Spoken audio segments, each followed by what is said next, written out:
Assalamualaikum, Abah. Abah okey ke tu? Dan, Abah saja call. Nak tahu lain apa khabar? Biasalah, Abah. Sibuk sikit dengan kerja. Abah sihat ke? Sihat. Kereta tu aja.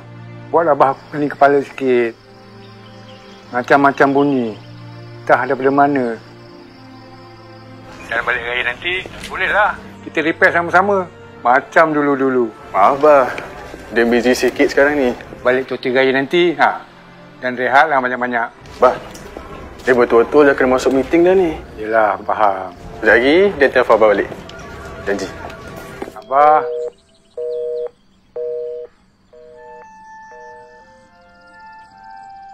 Welcome everyone, please repeat and please open the part because we are going to talk about the partner spirit. As you can see, we already did the next set, but we have to do another.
Selamat pagi, Encik Rafiz. Penghantaran kereta untuk anda. Okay, and your teams have access to all of them and you'll be able to teach them about it. Okay, guys, hold on.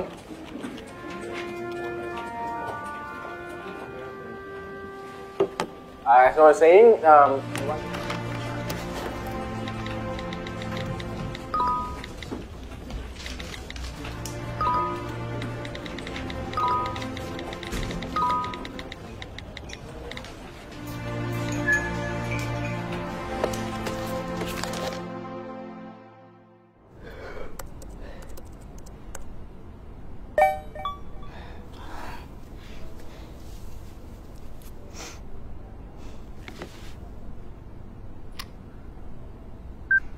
Dan dah lewat ni. Dan pun mesti penat kan balik kerja. Abah pun dah tak larat nak type message. Sebenarnya macam ni Dan. Abah bukan tak hargai pemberian Dan tu. Tapi itulah. Kalau boleh, Abah tak nak hilang kereta lama Abah tu. Kereta tu selalu berharga bagi Abah. Bila tengok Dan membesar depan mata, kita ke sana, ke sini dengan kereta ni, Abah rasa gembira dan bersyukur sangat. Hidup ni tak selalu indah dan mudah, Dan. Kereta ni lah saksi segalanya yang setia bawa kita ke mana-mana. Abah tahu mungkin bagi Dan kereta ni kereta lama, rosak sana sini, banyak meragam. Tapi di sudut hati Abah, Abah sayang sangat kereta ni.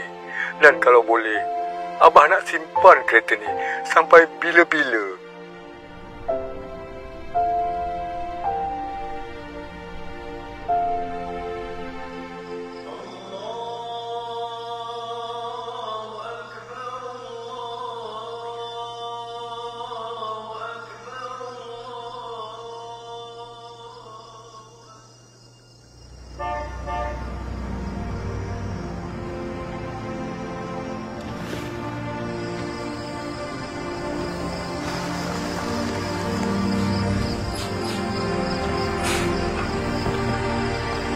Apa ni? Abah, saya minta maaf, Abah, sebab akhir-akhir ni Dan selalu sangat sibuk dengan kerja, Abah.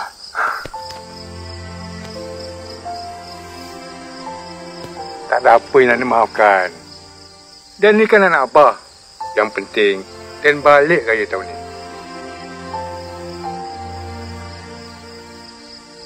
Abah, Dan tahu kenapa Abah tak nak tukar kereta lama tu. Apa kata Abah tengok kereta ni? Kereta?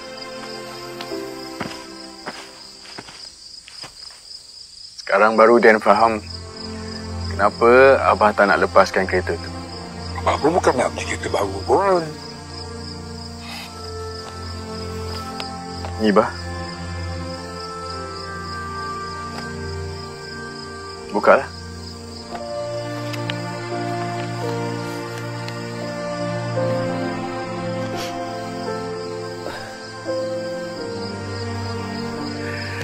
Jadi, Abah, apa kata kita cipta kenangan yang baru?